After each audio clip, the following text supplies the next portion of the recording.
জামাত ইসলামী ক্ষমতা আসবে এটা এখন ভারতও বুঝে গেছে, এবং আমার মনে হয় it's my analysis, it's my take, also prediction, Bharat Jamaat ইসলামীকে বাংলাদেশের রাষ্ট্র ক্ষমতায় মেনে নিতে প্রস্তুত হচ্ছে।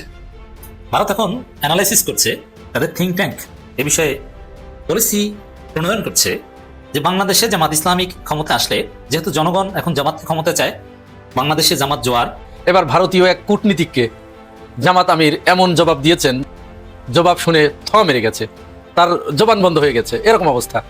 কূটনীতিক বলেন, সাংবাদিক বলেন, আর ভারতীয় রাষ্ট্রদূতদের দেখলে আমাদের দেশের আগে যারা ছিল তারাও নমনম করতো, হাঁটু মুড়ে বসতো। এখন অনেককেই দেখছি, এমনকি আমাদের সবচেয়ে প্রভাবশালী উপদেষ্টা বর্তমানের আসিফ নজরুল স্যার, যে স্যারের কাছ থেকে আমরা অনেক কিছু আশা করেছিলাম, সেই স্যারও দেখুন জয়শঙ্করের সামনে কিভাবে মানে ইনোসেন্ট হয়ে বসে আছে। প্রধানমন্ত্রী, সাবেক প্রধানমন্ত্রী, তিনবারের প্রধানমন্ত্রী, দেশনেত্রী বেগম খালেদা জিয়ার বড় সন্তান জনাব তারেক রহমান জানা যায় দাঁড়িয়ে বলেছে যে আমার মায়ের কাছে যদি আপনাদের কারো কোনো ঋণ থাকে আমাকে জানাবেন, আমি সেটা পরিশোধ করে দিব। জনাব তারেক রহমান উল্টোটা আছে, বলো আপনার মায়ের কাছে গোটা জাতি ঋণী, আমরা আপনার মায়ের কাছে ঋণী। উনি যখন 1971 সালে শহীদ প্রেসিডেন্ট জিয়াউর রহমান স্বাধীনতা ঘোষণার পর ওনাকে যখন নিয়ে যাওয়া হয়, উনি মুখ খোলেননি জিয়াউর রহমানের ব্যাপারে বা অন্য কোনো তথ্য দিতে কখনো মুখ খোলেননি। যে শেখ হাসিনা, প্রথম আলো, ডেইলি স্টার এবং তাদের এদেশীয় যে মিত্র, প্রধান মিত্র, সেই কাঁটাতারের বেড়ার ওপারের দেশটি, এই কয়জন মিলে দেশনেত্রী বেগম খালেদা জিয়াকে তিল তিল করে হত্যা করেছে, তাকে মৃত্যুর মুখে ঠেলে দিয়েছে।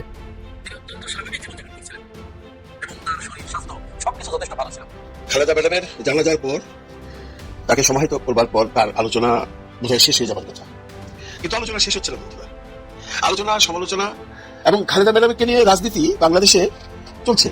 আপনারা মার্ক করে দেখছেন, আপনারা খেয়াল করে দেখছেন যে কারা এগুলো করতেছে।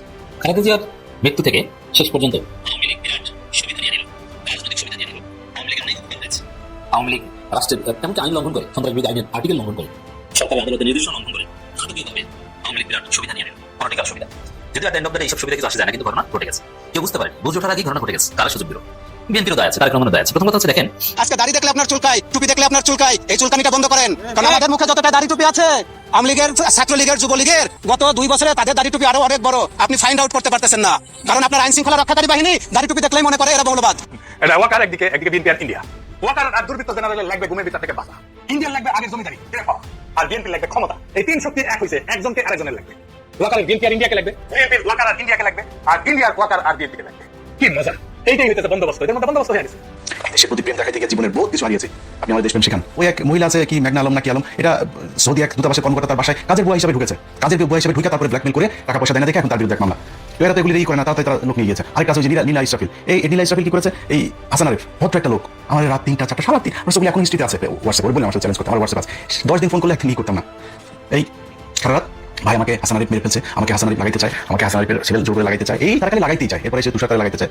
আমি হঠাৎ করে হাসান আরিফ লোকটা মারা গেল, পরে ওর ফ্যামিলির একজনের কাছে শুনলাম, সেই মনমোহন সিং 2012 সালের দিকেই বলেছিলেন যে বাংলাদেশের 30% মানুষ জামাত। তাহলে এখন তো সেটা 60% হওয়ার কথা, যদিও এত পার্সেন্ট এটা আমরা বলি না। তো ভারতের দৃঢ় বিশ্বাস যে যতই নাটকীয়তা ঘটায়, চেষ্টা যাই করে, ঘুরে ফিরে 5 আগস্ট পরবর্তী বাংলাদেশে জনগণের সুষ্ঠু ভোটে জামাত ইসলামী ক্ষমতা আসবে, ইটস রিয়ালিটি। এটা ভারতের বিশ্বাস। আপনাদের মনে আছে যে মালদ্বীপে মহিউদ্দিন ক্ষমতা এসেছিল, এটা ভারত মানতে পারেনি, প্রচন্ড ভারত বিরোধী। বাংলাদেশে যেরকম জামাতকে সহ্য করতে পারে না ভারত, এই সেই নানান কথাবার্তা বলে, ভারতের স্থিতিশীলতার জন্য, আঞ্চলিক অখণ্ডতার জন্য হুমকি, উল্টো পাল্টা কথা বলে, এগুলো জামাতের বিরুদ্ধে অপপ্রচার। ঠিক তদ্রুপ মালদ্বীপের মহিউদ্দিনের বিরুদ্ধে এরকম কথাবার্তা বলতো। একটা পর্যায়ে মহিউদ্দিন ক্ষমতা আসার পর ভারতের থাকা সেখানে যুদ্ধ বিমান এগুলো লাখ ঠেকিয়ে ফেলে দিয়েছে, কত ঘটনা ঘটেছে। সেই মহিউদ্দিনকে হুজুর হুজুর সার সার বলে মোদী মেনে নিয়েছে। জামাত ইসলামের ক্ষেত্রেও same thing will happen. Bharat জামাতকে রাষ্ট্র ক্ষমতায় হুজুর হুজুর সার সার বলে মেনে নেবে, সে আলামত দেখতে পাচ্ছি। কূটনৈতিক পর্যায়ে এই বিষয়ে একটা নজিরবিহীন ঘটনা ফাঁস হয়েছে, এটা আমিরে জামাত নিজেই ফাঁস করে দিয়েছেন। এটা নিয়ে সরমনের লোকেরা আবার উল্টাপাল্টা প্রচারণা চালাচ্ছে, কিন্তু এরা বুঝে না যে এটা তাৎপর্য কি। সেই ঘটনাটা রয়টার্সকে দেওয়া সাক্ষাৎকার, ভারতীয় কূটনীতিকের সঙ্গে গোপন বৈঠকের কথা জানালেন জামাতের আমির। এর মানে ভারতের কূটনীতিকের সাথে জামাত ইসলামীর বৈঠক অনুষ্ঠিত হয়েছে, কিন্তু ভারত বলেছিল যে ভাই কাউকে বলেন না, সেই কারণে জামাত বলে নাই, কিন্তু এখন বলেছে। তো এখানে কয়েকটা বিষয়। প্রথম কথা হচ্ছে বৈঠক কেন হয়েছিল, নাম্বার 1, কিভাবে হয়েছিল, এবং গোপন রাখতে কেন বলা হয়েছিল, জামাত বা কেন গোপন রেখেছিল, আর গোপন রাখলে এখন কি সেই গোপন রাখার সময় শেষ? যে একটা পর্যায়ে বা এই বছরের শুরুতে বৈঠক করলাম, বছরের শেষের দিকে আপনি বলে দিন না, জামাত বা কেন এটা প্রকাশ করলো, সবগুলো অত্যন্ত তাৎপর্যপূর্ণ। এমন না যে আমির জামাত মুখ ফসকে বলে ফেলেছেন, না, এই যে বৈঠকের কথা ফাঁস করা ইটস ট্রু, এটাও আমির জামাত বুঝে শুনে ঠান্ডা মাথায় বলেছেন। এবং এটা রয়টার্স কেন প্রচার করছে এটাও তাৎপর্যপূর্ণ। এবার আসেন একে একে ধরে ধরে বুঝি। প্রথম হচ্ছে জামাত ভারতের সাথে একটা ন্যায্যতার ভিত্তিতে বন্ধুত্বের সম্পর্ক চায়, আস্থার সম্পর্ক চায়, যেমনটা চীনের সাথে চায়, পাকিস্তানের সাথে চায়, সারা পৃথিবীর সাথে চায়। এখানে আলাদা কিছু না। কিন্তু ভারত জামাতের সাথে সম্পর্ক চায় না, সবসময় জামাতকে কোণঠাসার পক্ষে, জামাতকে বলে যে তারা আঞ্চলিক স্থিতিশীলতার জন্য হুমকি, তারা উগ্রবাদী, সন্ত্রাসবাদী, অমুক তমুক, এদের উত্তর এটা ভারত সহ্য করবে না, ভারতের জন্য হুমকি। কিন্তু জামাত হচ্ছে রিয়ালিটি, তারা একটা গণতান্ত্রিক ফোর্স, তারা ভারতের জন্য না, পৃথিবীর কারোর জন্য হুমকি না। তবে হ্যাঁ, বাংলাদেশের সাথে সম্পর্ক করতে হবে ন্যায্যতার ভিত্তিতে, যা চাইবেন তা পাবেন তা না, এখানে রেসিপ্রোসিটি থাকতে হবে, ইত্যাদি ইত্যাদি। এই পার্থক্য হচ্ছে এটা। কিন্তু জামাত অবশ্যই ভারতের সাথে সম্পর্ক চায়, এটা ছিল সত্য কথা। ভারতের সাথে সম্পর্ক উল্টা পাল্টা করে একদম তছনছ করে দিতে না। তবে বাংলাদেশের সাথে ভারতের কোনো অবৈধ চুক্তি জামাত চায় না। ন্যায্যতার ভিত্তিতে চুক্তি হতে পারে, এমওইউ হতে পারে, নানান কিছু হবে। তো এই জায়গায় ভারত অতীতে সাড়া দেয়নি কখনো। এমনকি 2010 সালের পরেও ব্যারিস্টার আব্দুর রাজ্জাকের নেতৃত্বে নানানভাবে ভারতের সাথে একটা বন্ধুত্বপূর্ণ আস্থার সম্পর্ক, স্থিতিশীলতার সাথে জামাত গড়ে তোলার চেষ্টা করেছিল, ইটস ট্রু। কিন্তু ভারত তেমন সাড়া দেয়নি। কিন্তু 2025 সালে এসে ভারত সাড়া দিয়েছে, আমির জামাতের সাথে বৈঠক করেছে। দেখেন, বৈঠক কিন্তু কয়েকভাবে করা যায়। ভারতের সাথে জামাত, আমি বিশ্লেষক, জামাত অনেক কিছুতে আনকমফোর্ট ফিল করতে পারে বললে, কিন্তু আমরা বলবো এটাই স্বাভাবিক। যেমন ভারতের সাথে এর আগে জামাত যে সম্পর্ক তৈরি করার চেষ্টা করেছে, সেটা থার্ড কারো মাধ্যমে, সরাসরি জামাত নেতা কেউ বৈঠক করার চেষ্টা করেনি। দু একটা বৈঠকও হয়েছে, ভারতে জামাতের পক্ষ থেকে থার্ড প্রতিনিধি দলও গিয়েছে। কোনো ব্যবসায়ী কাতারে থাকে, জামাতের পক্ষ হয়ে তিনি চেষ্টা করেছেন, অথবা কোনো লবিস্ট ফার্ম চেষ্টা করেছেন, এইভাবে। কিন্তু সরাসরি জামাত নেতা, তাও আবার শীর্ষ নেতা, ভারতের সাথে বৈঠক করে ভারত সেই বৈঠকে রাজি হবে, এটা নজিরবিহীন, এটাই প্রথম। জামাতের আমিরের সাথে ভারতের কোন কূটনীতিকের বৈঠক এবং সেটা সামনের দিকে এগিয়ে যাওয়ার উদ্দেশ্যে এরকম কোনো নজির নাই। এই কারণে আমিরের জামাতের সাথে ভারতের কূটনীতিকের যে বৈঠকের ঘটনা আমি এখন বিশ্লেষণ করছি, এটা নজিরবিহীন, দিস ইজ ফার্স্ট টাইম। এখন কেন ভারত একদম জামাতের শীর্ষ নেতার সাথে বৈঠক করতে রাজি হলো? এর কারণ হচ্ছে ভারত মনে করেছে যে এই দল তো ক্ষমতায় চলে যাবে, আমরা যতই ষড়যন্ত্র করি প্রথম আলো ডেইলি স্টার লাভ নেই তো। কারণ এই দলের ছেলেরা হাসিনার পতন ঘটিয়েছে, বাংলাদেশের মানুষ এই দলকে চায়। 2012 সালেই তাদের মতে 30% মানুষ কোনো না কোনো ভাবে জামাত, গোপনে প্রকাশে, এখন তো সব জামাত, এদের ক্ষমতায় যাওয়া ঠেকানো যাবে না। ভারতের থিঙ্ক ট্যাঙ্ক আছে তাদের, তারা তো এই যে বাংলাদেশের জনমত, এটা তারা দেখে, তো তারা সোশ্যাল মিডিয়া অবজার্ভ করে এবং রিয়াল জরিপ তারা জানে। সেই জায়গায় জামাত ক্ষমতা যাবে বলে এটা তারা মনে করে, এই বিশ্বাস থেকে চিন্তা করেছে যে যেহেতু ক্ষমতা যাবে মেনে নিতে হবে, অতএব এবার আর জামাতের সাথে বৈঠক বা সম্পর্ক এড়ানোর কোনো সুযোগ নেই, কোনো না কোনো ভাবে বুকে পাথর চাপা দিয়ে হলো মেনে নিতে হবে, অতএব ছোটখাটো দুই একটা বৈঠক করি। এই হচ্ছে বৈঠকের হাকিকাত। এরপর আসেন, এই বৈঠক গোপন রাখতে ভারতের পক্ষ থেকে কেন বলা হয়েছিল? আর জামাত গোপন রেখেছিল, হ্যাঁ, যেমন এই বৈঠকের কথা এখন প্রকাশ হয়েছে, এটা একদম ভেরি সিম্পল, বৈঠক হতেই পারে, বরং হওয়াটা উচিত স্থিতিশীলতার স্বার্থে। কিন্তু এর মানে এই না যে জামাত ভারতের আধিপত্যবাদের বিরুদ্ধে বলবে না, হাসিনাকে ফেরত চাইবে না, এগুলো তো বলবেই, কিন্তু সম্পর্ক দরকার। যেমন ইউনূস সরকারের সাথে সম্পর্ক আছে, আবার ইউনূস সরকার হাসিনাকে ফেরত চায়, জামাতের সাথে এরকম সম্পর্ক দরকার, আরো বেশি বেশি বৈঠক হওয়া দরকার। কিন্তু এই যে কিছু লোক যারা জামাতের পিছনে, যেমন চরমনাই এখন তাদেরকে অযৌক্তিক আসন দেয় না বলে জামাতের এটা নিয়ে সমালোচনা করে, আর ওইটা দিলে চরমনাই এটা নিয়ে কোনো কথাই বলতো না। এটা হচ্ছে বাস্তবতা। এবং যেহেতু বাংলাদেশে এটা নিয়ে অনাকাঙ্ক্ষিত অযাচিত বিতর্ক তৈরি হতো, যার ফলে জামাত গোপন রাখাটাই শ্রেয় মনে করেছে।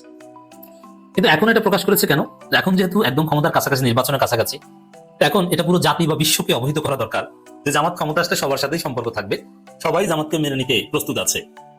কূটনৈতিক দিক থেকে মানে মানুষ অনেক কিছু মনে করতে পারে যে ভারতের সাথে সম্পর্ক হবে না, সব ঠিক হবে, হিন্দুদের অনেক কিছু বোঝার আছে, সব ঠিক আছে, এই বৈঠক হয়েছে, সামনে আরো অনেক কিছু হবে, তাতে কোনো সমস্যা নেই। জনগণ ভোট দিয়ে যাদেরকে নির্বাচিত করবে তাদেরকে ভারত মেনে নিতে বাধ্য। এইটা মানুষকে বোঝানোর জন্য হয়তো আমির জামাত এটা বলে দিয়েছে। আর গোপন রাখা ওটা ভারতের জন্য কেন? তখন ভারতের ভিতরেও বা নানান মহলে প্রশ্ন করতে পারে, জামাত ক্ষমতা যাবে, এটা ভারত বুঝে গেছে, এটা আবার সোশ্যাল স্পিয়ারে প্রতিষ্ঠিত হলে আবার জামাত এক্সট্রা অ্যাডভান্টেজ পায়, তো জামাত যাতে এক্সট্রা অ্যাডভান্টেজ না পায় এই জন্য ভারত গোপন রেখেছে, নইলে কূটনৈতিক মিটিং গোপন রাখার মানে হয় না। আগামী ফেব্রুয়ারিতে অনুষ্ঠিত নির্বাচনের পর ঐক্যমত্য সরকার বা ইউনিটি গভর্নমেন্ট গঠনে নিজেদের আগ্রহের কথা জানিয়েছে বাংলাদেশ জামাত ইসলামী। 31শে ডিসেম্বর বার্তা সংস্থা রয়টার্স এক সাক্ষাৎকারে দলটি আমির ডাক্তার শফিকুর রহমান কথা জানান। এই সাক্ষাৎকারে তিনি চলতি বছর শুরু দিকে এক ভারতীয় কূটনীতিকদের সঙ্গে তার বৈঠকের বিষয়টি নিশ্চিত করেছেন। জামাত আমির দাবি করেন ভারতীয় ওই কূটনীতিক কি তাকে বৈঠকটি গোপন রাখতে বলেছেন, এজন্য এটা গোপন রাখা হয়েছে। এখন বলেছেন কেন? যে এখন পৃথিবীকে জানিয়ে দেওয়া দরকার যে জামাত সারা পৃথিবীর সাথে সুসম্পর্ক রাখতে সক্ষম। এবার ভারতীয় এক কূটনীতিককে জামাত আমির এমন জবাব দিয়েছেন, জবাব শুনে থ মেরে গেছে, তার জবান বন্ধ হয়ে গেছে, এরকম অবস্থা। কূটনীতিক বলেন, সাংবাদিক বলেন, আর ভারতীয় রাষ্ট্রদূতদের দেখলে আমাদের দেশের আগে যারা ছিল তারাও নমনম করতো, হাঁটু মুড়ে বসতো। এখন অনেককেই দেখছি, এমনকি আমাদের সবচেয়ে প্রভাবশালী উপদেষ্টা বর্তমানের আসিফ নজরুল স্যার, যে স্যারের কাছ থেকে আমরা অনেক কিছু আশা করেছিলাম, সেই স্যারও দেখুন জয়শঙ্করের সামনে কিভাবে মানে ইনোসেন্ট হয়ে বসে আছে। মানুষ আনস্মার্ট কাকে বলে জানেন? যাদের বসা ভালো না, যাদের হাঁটা ভালো না, যাদের চলা ভালো না, এদেরকে ওই শব্দটা বলিয়ে গালি দেয়। তো এবং এইটা কিন্তু তার বডি ল্যাঙ্গুয়েজে, তার গেস্টার, পোস্টার, তার আই কন্টাক্ট এগুলোতে ফুটে ওঠে। এগুলো যখন দেখে তখনই কিন্তু মানুষ ওই শব্দটা ইউজ করে। তো দেখেন কিভাবে বসে আছে। তো সবাই যখন এই রকম অবস্থা, তখন জামাত আমির ভারতীয় ওই কূটনীতিককে কঠিন একটা জবাব দিয়ে দিলেন। কি জবাব তিনি দিয়েছেন সেই বিষয়টি আমি আসছি। তার আগে আজকের এই ভিডিওটা যেহেতু 2026 সালের প্রথম ভিডিও, এবং ঠিক এই ভিডিও যখন করছি 31শে ডিসেম্বর 2025, ঠিক সেই সময়ে মানুষ দেশনেত্রী বেগম খালেদা জিয়াকে অন্ধকার কবরে শুইয়ে দিয়ে যে যার যার ঘরে ফিরে এসেছে এবং কঠিন শোকে শোকাভূত হয়ে পড়েছে। মানুষের ঢল নেমে এসেছিল। সারা বাংলাদেশের মানুষ মনে হচ্ছিল আজ এক কাতারে এসে দাঁড়িয়েছে দেশনেত্রী বেগম খালেদা জিয়াকে শেষবারের মতো এক নজরে দেখার জন্য, একটিবার তাকে দেখার জন্য, তাকে ছুঁয়ে দেখার জন্য। এখানে এসে সর্বশেষ খবর পাওয়া পর্যন্ত পদদলিত হয়ে একজনের মৃত্যুর খবর পাওয়া গেছে। আমি জানি না এটি সত্য কিনা, তবে দেখেছি তাকে চ্যাংদোলা করে মানুষজন নিয়ে যাচ্ছে এবং বলছে তিনি মারা গেছেন। একজন সেনা কর্মকর্তা, তিনি দায়িত্ব পালন করতে করতে ক্লান্ত হয়ে তিনি বলছেন আমাকে বাঁচাও ভাই, আমাকে বাঁচাও। তখন তার সহকর্মীরা তাকে উদ্ধার করছে। ভিডিওটা আপনারা আমি দিচ্ছি, একটু দেখেন। কয়েক মিলিয়ন লোক সেখানে, অনেকেই বলছে কয়েক মিলিয়ন লোক সেখানে হয়েছে, অর্থাৎ আপামর জনসাধারণ রাস্তায় নেমে এসেছিল। খালেদা জিয়া শুধু বিএনপির একক নেতৃত্ব নয়, তিনি সারা বাংলাদেশের মানুষের নেতা হয়ে গিয়েছিলেন এবং তিনি গণমানুষের নেতায় পরিণত হয়েছিলেন। তার মৃত্যুতে মানুষের এই ঢল দেখে হয়তো ভারতে বসে শেখ হাসিনা নিজের মাথার চুল নিজেই ছিঁড়ছে এবং এই কষ্ট লাঘব করার জন্য অনিচ্ছা সত্ত্বেও তিনি খালেদা জিয়ার মৃত্যুতে শোক জানিয়েছেন, শোক বার্তা প্রেরণ করেছেন। যদিও আমরা তার এই শোক বার্তাকে ঘৃণাভরে প্রত্যাখ্যান করি, কারণ খালেদা জিয়া অসুস্থ থাকা অবস্থায় তিনি কোন ধরনের শব্দ ব্যবহার করেছিলেন, কি বলেছিলেন, সব আমাদের মনে আছে, আমরা কোনোটাই ভুলে যাই নাই। যাই হোক, ঠিক এমনই দিনে আরো একটি হৃদয় বিদারক ঘটনা যেটি ঘটেছে গতকাল, অর্থাৎ আমি এই ভিডিও যখন দেখছেন তখন আপনারা ধরবেন পরশুদিন জগন্নাথ বিশ্ববিদ্যালয়ে একটি মেয়ে ছাত্র দলের সমাবেশের ভিতরে, বিক্ষোভের ভিতরে স্লোগান দিচ্ছিলেন, নারায়ে তাকবীর আল্লাহু আকবার স্লোগান দেওয়ার সাথে সাথে দেখুন মেয়েটাকে, একে তো তিনি নারী, তারপরে তিনি ওখানেই নির্বাচন করবেন, ছাত্র দলের সাথেই মিলেমিশে বিক্ষোভ করছিলেন, অথচ এই স্লোগানের কারণে তার মুখ থেকে, তার কাছ থেকে তাকে মাইক কেড়ে নিয়ে তাকে যেভাবে হেনস্থা করা হয়েছে, এটি দেখলে আমরা কষ্ট পাই। ছাত্র দলের ভাইরা, দয়া করে এই কাজটি করেন না, এটি তো ছাত্রলীগের কাজ, এটি আপনাদের কাজ নয়। আপনারা কেন এই কাজগুলো করছেন? যখন নেতৃবৃন্দু মির্জা ফখরুল ইসলাম আলমগীর, সালাউদ্দিন আহমেদ, তারা যখন বারবার বলে যাচ্ছে যে আমরা ক্ষমতায় গেলে শরিয়া বিরোধী কোনো আইন পাশ করব না, কোনো অনিসলামিক কাজ আমরা হতে দিব না, তাহলে আপনারা কেন তখন এই কাজটি করছেন? ছাত্রলীগের কাজগুলো, এগুলো করলে তো নেতৃবৃন্দ যে কথাগুলো বলছে তারা তো ছোট হয়। এটি কি আপনারা বুঝতে পারছেন না? তারা ছোট হয়ে যায়, তারা অপমানিত হন, তাদেরকে মানুষ সমালোচনা করার সুযোগ পায়। দয়া করে ইসলামের স্বার্থে, ইসলামের প্রশ্নে আপনারা ছাত্রলীগের ভূমিকা ত্যাগ করে আপনারা ইসলামী হন। আমরা যাই করি, যে যাই করি না কেন রাজনৈতিক ময়দানে, যে যাই করি, ইসলাম তো আমাদের ধর্ম, এটি তো আমাদের মানতে হবে। মুসলমান হই আর যাই হই, যে যে ধর্মের লোক তাকে তো সেই ধর্মটা স্বাধীনভাবে পালন করতে দিতে হবে এবং সম্মান দেখাতে হবে। দয়া করে এই কাজটি আপনারা আর করেন না। অপরদিকে দেখেন সাদিক কায়েম, তিনি আজকে 31st নাইটে খালেদা জিয়ার প্রতি সম্মান জানিয়ে দেশবাসীর প্রতি আহ্বান জানিয়েছেন যে কেউ যেন আতশবাজি বা আনন্দ ফুর্তি না করে। এরকম উদার কি আপনারা হতে পারেন না? আপনাদেরও তো উচিত এরকম উদার হওয়া। যাই হোক, এই কাজগুলো করবেন। এখন আমি ওই মূল কথায় চলে আসি যে জামাত আমির রয়টার্সের সাথে একটি সাক্ষাৎকার দিয়েছেন। সেই সাক্ষাৎকারে তিনি স্বীকার করেছেন একটি বিষয়, যে এই বছরের শুরুর দিকে ভারতীয় এক কূটনীতিক তার সাথে গোপনে সাক্ষাৎ করতে আসে। যখন এই বছরের শুরু থেকেই ডেনমার্ক, অস্ট্রেলিয়া, ইউরোপীয় ইউনিয়ন, ইংল্যান্ড, আমেরিকা, আফ্রিকা, তুরস্ক, সমস্ত দেশের কূটনীতিকরা একে একে যখন জামাতের অফিসে এসে জামাত আমিরের সাথে সাক্ষাৎ করেন এবং তারা আগামী নির্বাচনে কি করতে চাচ্ছেন, তাদের পরিকল্পনাটা কি, তারা ক্ষমতায় গেলে নারীদের সম্পর্কে তারা কি আচরণ করবে, নারীদের ব্যাপারে তারা তাদের মনোভাব কি, তারপরে গণতন্ত্রের ব্যাপারে তাদের মনোভাব কি, বহির্বিশ্বের সাথে সম্পর্কের ব্যাপারে তাদের মনোভাব কি, ইউরোপীয় ইউনিয়নের ব্যাপারে তাদের মনোভাব কি, আমেরিকার সাথে তাদের সম্পর্ক কেমন হবে, তাদের পররাষ্ট্র নীতি কি হবে, তাদের কূটনৈতিক কালচার কি হবে, এই বিষয়গুলো যখন একের পর এক সবাই প্রকাশ্যে এসে জামাতের অফিসে এসে বা জামাত আমিরকে ডেকে নিয়ে গিয়ে তাদের দেশে দাওয়াত করে নিয়ে গিয়ে যখন জানার চেষ্টা করছে, তখন ভারতীয় এক কূটনীতিক এসে তার সাথে সাক্ষাৎ করেন এবং তিনি অনুরোধ করেন যে তার এই বৈঠকের বিষয়টি যেন গোপন রাখা হয়। আমরা বুঝতে পারছি না ভারত কেন এরকম বাংলাদেশের রাজনৈতিক দলগুলোর সাথে মাঝে মাঝেই বৈঠকে বসেন এবং তারা গোপন রাখার সিদ্ধান্ত নেন, গোপন রাখতে বলেন। তাদের ভিতরে কেন এই লুকোচুরি? এই লুকোচুরি তো ভালো নয়।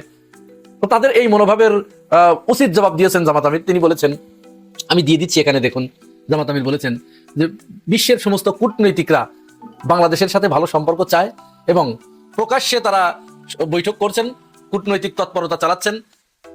ভারতকেও আপনাদেরকেও এই ব্যাপারে প্রকাশ্যে আসতে হবে, কোনো গোপন গাপনের কিছু থাকবে না, সবাইকে উন্মুক্ত করতে হবে, সবার কাছে এটি উন্মুক্তভাবে বলতে হবে, গোপন করা যাবে না কোনো বিষয়ে। বাংলাদেশের জনগণের জানার এই অধিকার আছে যে প্রতিবেশী দেশের সাথে বাংলাদেশের সম্পর্ক কেমন হবে।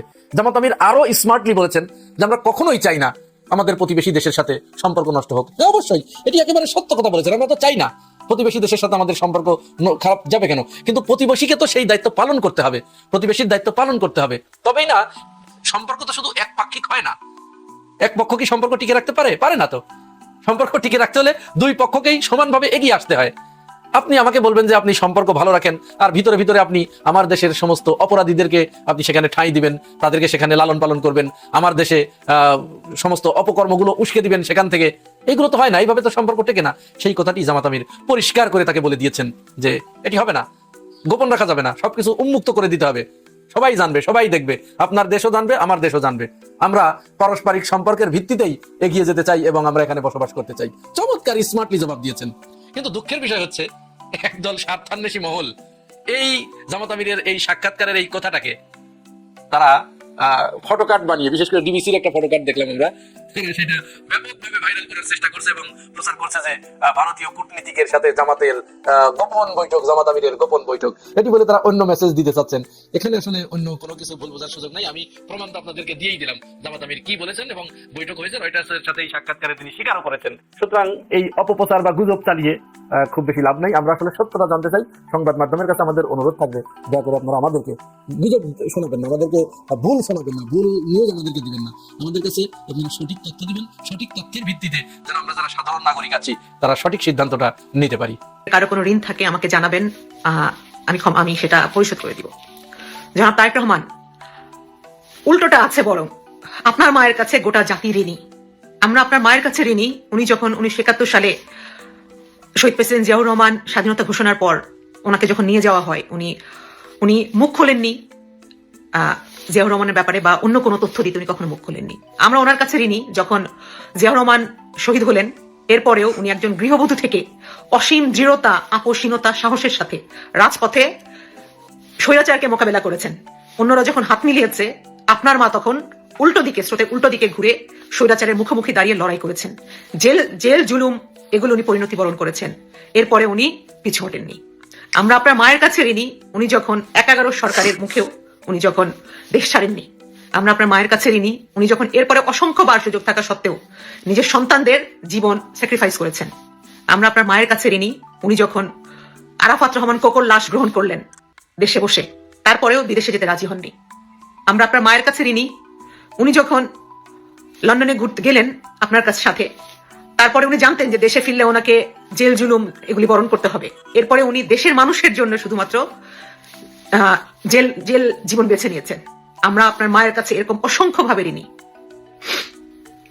আমরা আপনার মায়ের কাছে ঋণী যখন আপনার মা উনি জানতেন যে হয়তো কোন একটা ইলেকশন 14 বা 18 ইলেকশনে উনি দাঁড়ালে ওনাকে 100টি সিট দেওয়া হবে, মন্ত্রী বানানো হবে, এরকম অফার উনি পেয়েছিলেন। উনি সেটা গ্রহণ করেননি, কারণ উনি বিশ্বাস করতেন জনগণের মত প্রকাশ, নির্বাচন, গণতন্ত্র সবকিছুর উপরে, জনগণের মতামত, জনগণের স্বার্থ সবকিছুর উপরে।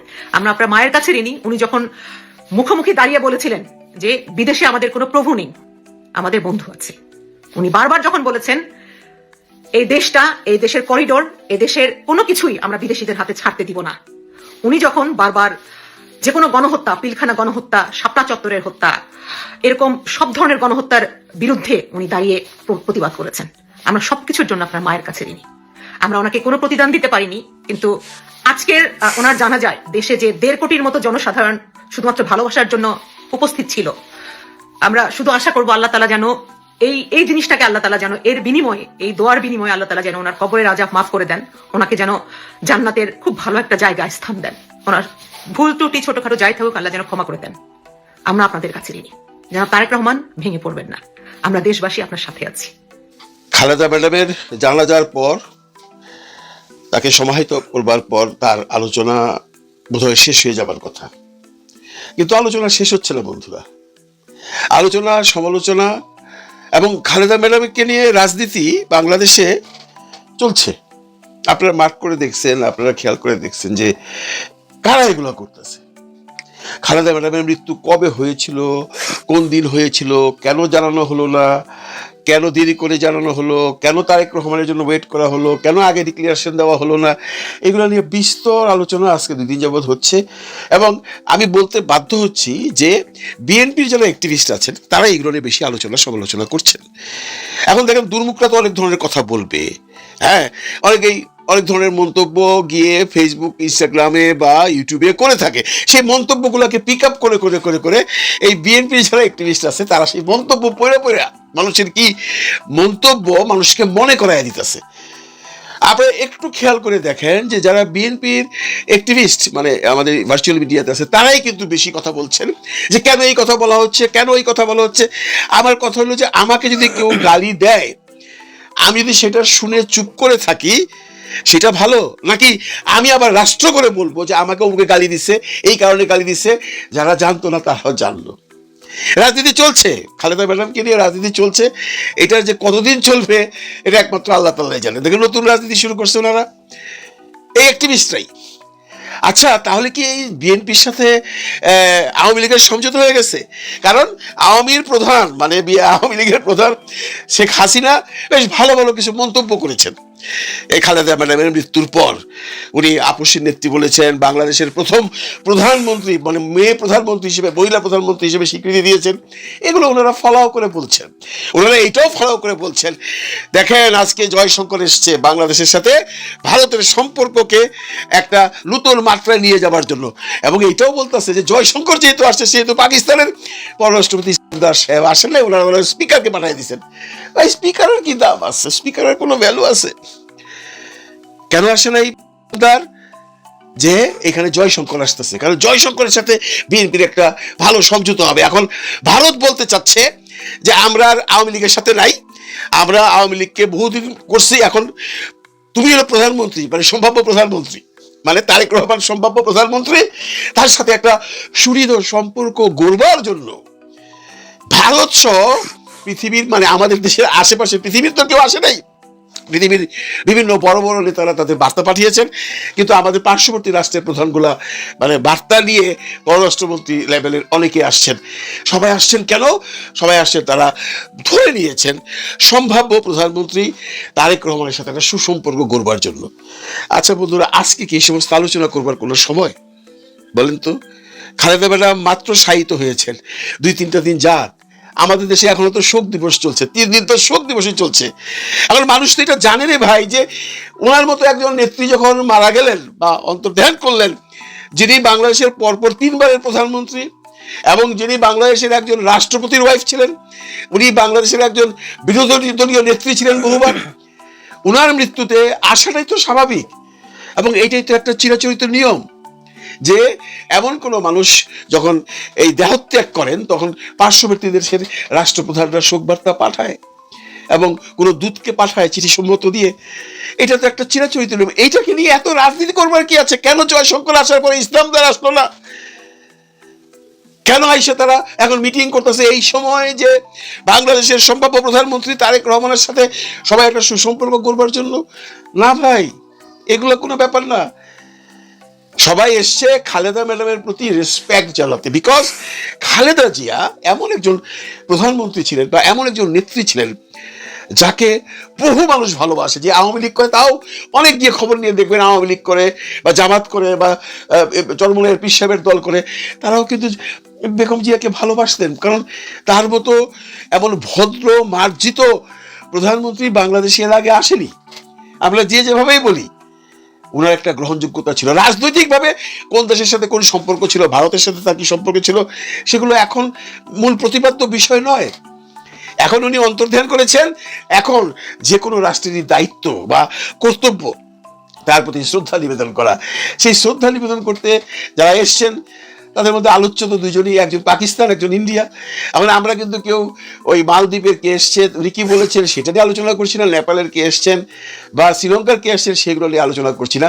এই বিএনপির অ্যাক্টিভিস্টরা একটা আলোচনায় করছে, জয়শঙ্কর এসছে, কারণ জয়শঙ্কর বুঝে ফেলেছে বাংলাদেশের পরবর্তী প্রধানমন্ত্রী তারেক রহমান তার সাথে একটা সম্পর্ক গড়বার জন্য এসছে, এবং তারা এখন ইন্ডিয়া আর আওয়ামী লীগের সাথে নাই, ইন্ডিয়া আওয়ামী লীগকে ছেড়ে দিয়েছে, এখন তারা বিএনপির সাথে গাঠবন্ধন করতে আসছে। এবং এটা তো আমরা জানি যে আমরা একটা স্ট্যাটাস দেখছি ভাই, আমরা একটা নিউজ দেখছি, এটা তো অলরেডি আজ থেকে 7 দিন আগে জানাজানি হয়ে গেছে যে ভারতের সাথে একটা সুসম্পর্ক স্থাপন হয়েছে তারেক রহমানের, যেটা আমাদের ওই আনন্দবাজার পত্রিকা ছাপিয়েছিল, আপনারা সবাই দেখেছেন।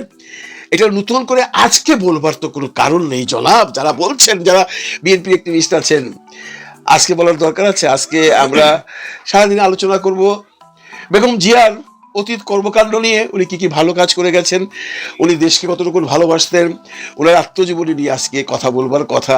সেই জায়গায় আপনারা আছেন রাজনীতি নিয়ে, খালেদা ম্যাডামের একটি গ্রুপ আছেন খালেদা ম্যাডামের মৃত্যুর তারিখ বর্ণনা নিয়ে বেশ ভাবে বিভিন্ন ধরনের কন্টেন্ট বানাচ্ছেন এবং মানুষের কমেন্টগুলোকে আপনারা শোনাচ্ছেন।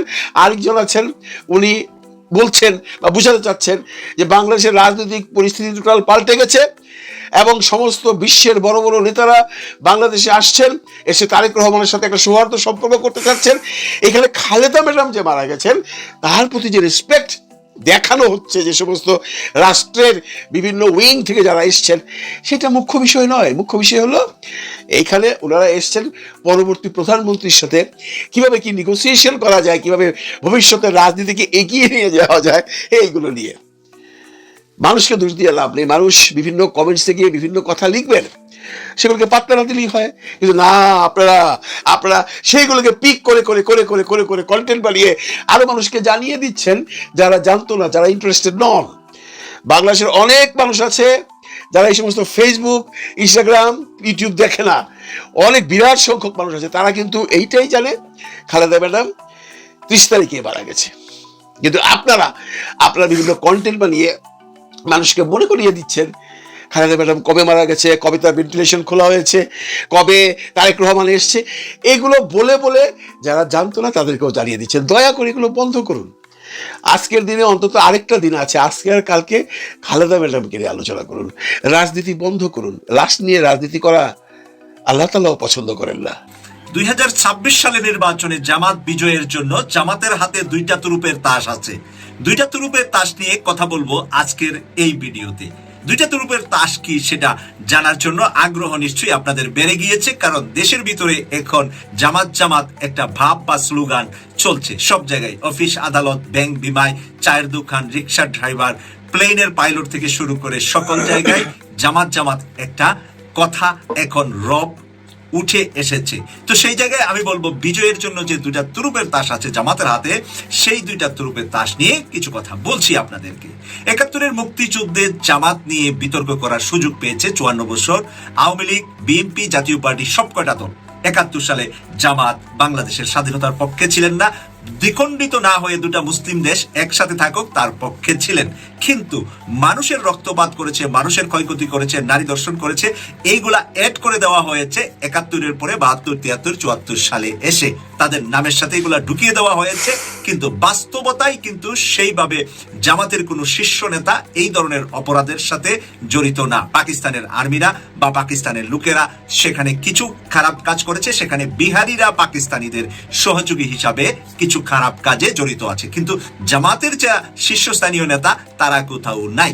এখন এই বিষয়টা নিয়ে 54 বছর জামাতকে খাটো করে রেখেছিলেন রাজনীতিবিদরা, কিন্তু শেখ হাসিনা দিল্লি পালিয়ে যাওয়ার পিছনে যে নাটের গুরু যাকে বলা হয়, আমরা অনেক সময় শুনেছি যে ডক্টর মোহাম্মদ ইউনূস মাহফুজ আলমকে পরিচয় করিয়ে দিয়েছে মাস্টার মাইন্ড। আসলে